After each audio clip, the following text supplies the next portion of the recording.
This is what you need to do to become a real estate agent in the state of Texas. First things first, you gotta be at least 18 years old. I believe you can be 17 and take your classes before you're 18, but you do have to be 18 before you go and take the test and actually become licensed.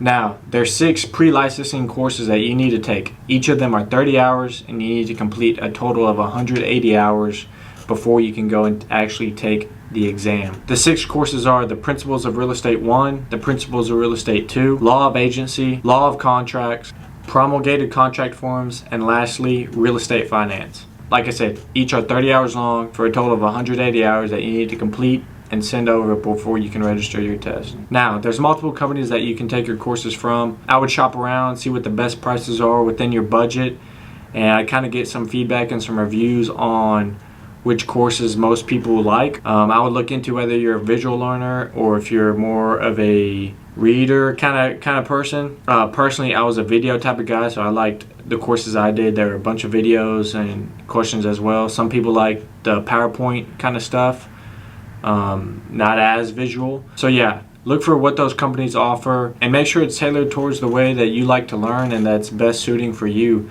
so you can get the most out of it. And those courses, the time frame, it is all up to you. Majority of the courses are self-paced, online, that you can do at home or anywhere. It is up to you on how you want to get it done and when you want to get it done. There's people that can take 6 months to get it done. There's people that take up to a year. There's people that take up to a month. It all comes down to how motivated you are and how you want to get in this industry. And your courses, they can range between $300 or $400 all the way up to probably $1,000, I think.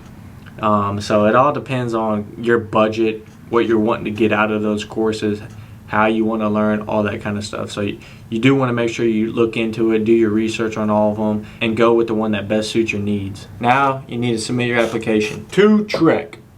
That's written horribly. So you need a certificate from each course for a total of 6 certificates. Now once you complete all your courses, you send all those certificates over to TREC along with your fingerprints, which I'll talk about in a minute, and then you'll need to pay the application fee and all that stuff. And TREC will review it, make sure it's legit. Then they'll reach back out to you and send you a link to schedule your fingerprints. It's when and where.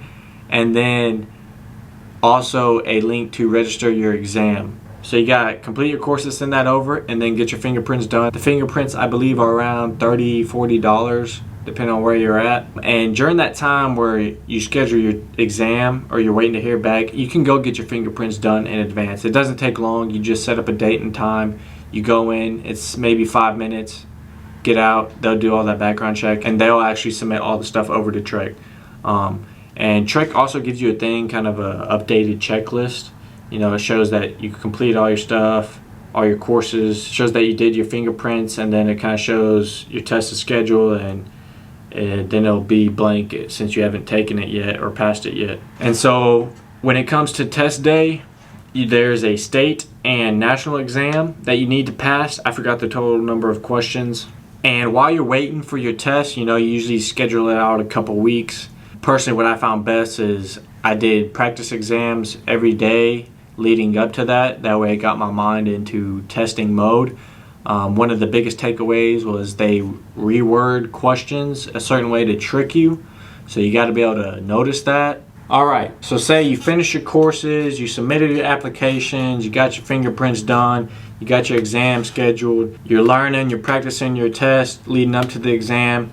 Now it's exam day. Alright, you got to pass the state portion and the national portion. If you were to pass the state portion but fail the national, you have to take it all again, and vice versa. And I believe you get 3 tries. You get 3 tries. If you fail all 3, then you have to restart all your courses and do it all over again. So, you know, make sure you're not wasting your money or your time. Let's move on. So say you pass both of them. You got your, and that's another thing. You get your test results pretty much directly after the exam. They don't tell you exactly what your score is, so you never really know how well you did or if you barely got by.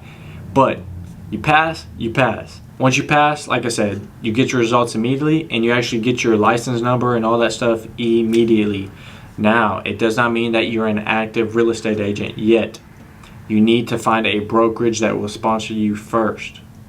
Some people have brokerages lined up already. Others, they got to go reach out, they got to shop around, and they got to find one. Actually, probably with every other agent, a lot of brokerages reach out and they try to get you. You know, they blast you with all these emails, phone calls, texts. They find out that you registered for your classes. They find out that you passed your exam. They're going to start blowing you up. You know, really look into the type of brokerage you want to work for, the commissions, the splits, the fees, you know, the education they offer, the training they offer, the type of people they are and individually, you know, the broker and the other agents themselves. You know, if you want to be in that environment, you want to look into all that and consider all that before just jumping in.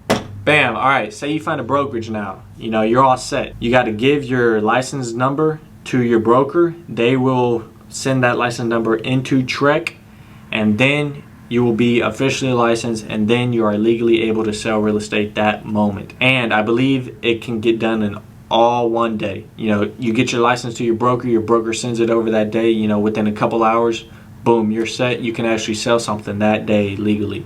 Now, to sum up the whole getting your license part, you gotta get your courses, you gotta pay for that. Let's call it even $500, we'll call it that. Get your courses, pass them, get your fingerprints, let's call it 40 bucks, you're about $540 in now. $200, I believe, off the top of my head for the application with TREC to go take your test. You're sitting about $740 now. You get your brokerage, then you get your license sponsored, now you're set. And you're about, let's round it up to about 800, all right? You got your brokerage, you're ready. But now you got to get access to your MLS. You got to get your key lock service, Supra. You got to get your Supra key lock service. Maybe you want to be a part of the National Association of Realtors or Texas Realtors. You know, those are a bunch of fees and memberships right there. Starting out, I believe it was about $500 something for my memberships, another $5 something for my MLS dues. So that call that 1,000 right there. That's about $1,800. You know, let's round it up to an even $2,000 and call that being comfortable. I would say that $2,000 could probably include some of the cost to start, you know, your branding kind of stuff, your business cards, website stuff. Some brokerages offer that stuff for you. I don't know if you pay with them. I know from personal experience, I kind of started just paying for, you know, photo headshots, professional photos, business cards, all the stuff that I kind of wanted. Some brokerages give you a package of stuff. That right there is the process and the price range estimate of getting your license here in Texas and becoming a real estate agent. But believe me, the education and learning does not end there. Trust me. Everything that you learn in your classes, yes, it's new stuff. Yes, it will be helpful, but majority of that stuff does not apply in what you will be using day to day. You know, your MLS, how to fill out all the contracts, what each contract is, what type of contracts you need to use in certain places. You know, depending on the property, there's so much you need to learn. To this day, I'm learning something new every day. I always have questions for my broker. I may be annoying him sometimes, but that goes back to picking the right brokerage. You know, you want to make sure that the brokerage that you're with, that there's somebody in there that can help you, that can guide you, that can be somewhat of a mentor for you. You know, some brokerage, they're willing to do that, but you got to pay a fee, you know, and you may not be willing to do that. If you want the right brokerage, you want the right team who has the experience, who has the resources, who has the knowledge in the market. So even though you may not be as experienced or you may not know the questions to everything, say you get a client that asks you something and you have no idea how to answer it. Simply be like, hey, great question. I'm glad you asked. Give me 1 second. I'll get to you with an answer. Boom. You go to your guys. They have an answer because they've been through it. They've experienced it. They let you know. Boom. You're able to answer the question for them. Because if you don't have those resources and you got clients coming in asking you all the stuff and you have no idea, they're going to pick up on that and you're going to lose a lot of business starting out. So be resourceful.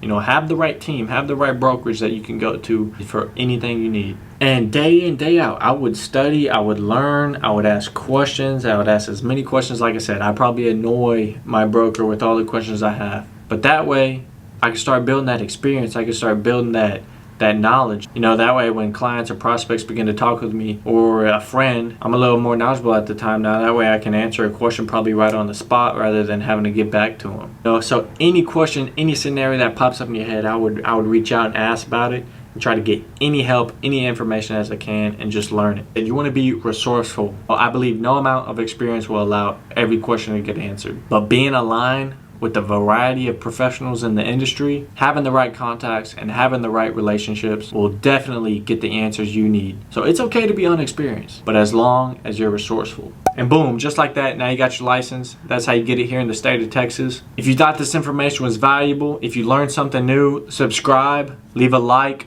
leave a comment on what else you would like to see. Other than that, deuces.